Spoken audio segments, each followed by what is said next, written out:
What's up, guys? I'm Joe, and I will be your conflict mediator today to help you solve your conflict.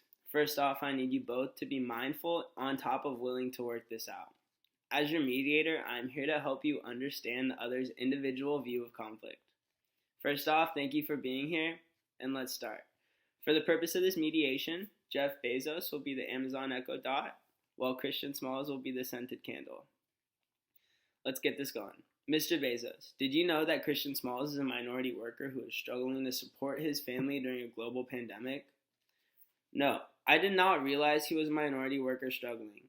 I run one of the largest corporations, and I did not have time to search into who he was as a person before I took action.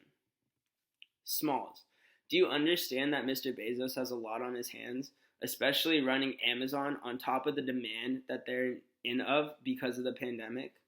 Yes, I do understand that Mr. Bezos is running a corporation and the pressure is high to perform. So, if you guys knew the other's perceptions, do you think you would have handled this conflict differently? I'm sorry for not understanding the external factors and your perceptions.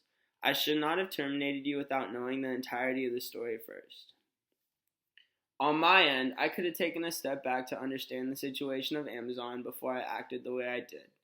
In conflict, I will start to look at individual factors on top of creating a plan of action to achieve a mutual goal so it doesn't happen again. Alright guys, one last piece of advice I could give you is put yourself in the other shoes. Doing this will allow you both to see both sides, not just one.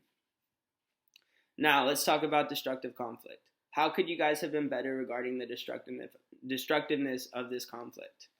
The textbook Interpersonal Conflict, written by Joyce Hawker, states, when defensiveness predominates, many destructive outcomes occur, such as power struggles, boredom, lack of fun and joy, chronic fighting, emotional pain, and a desire to retaliate. Can either of you guys see the outcomes within your conflict? Well, I experienced emotional pain, on top of being terminated over a protest as a result of retaliation. Well, retaliation occurred when Smalls was terminated. I could feel the defensiveness within the conflict. We both acted out in a destructive manner, and this was the result. So, do you both realize that your destructive actions within the conflict impacted the overall outcome? Well, I organized a walkout protest. I stood up for my rights, which led to termination.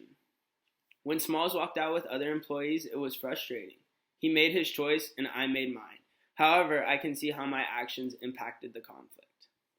Well, guys, we can fix this destructive conflict through creating a supportive conflict climate. Can any of you guys give me suggestions of what that might look like? Well, if I could suggest anything, it would be to problem solve. It's important to solve a problem rather than making it a power dispute. Instead of holding a walkout, I could have just asked for a meeting. Well, we could have been more empathetic towards each other. Through this, we can treat each other with respect while working towards a mutual solution next time. That's the perfect way to create a supportive climate, guys. Hawker 2018 states, creative a supportive environment means you make it possible for the other person to be heard, and thus the other person to hear you. You guys can still disagree while still being supportive. Now chocolate will take over.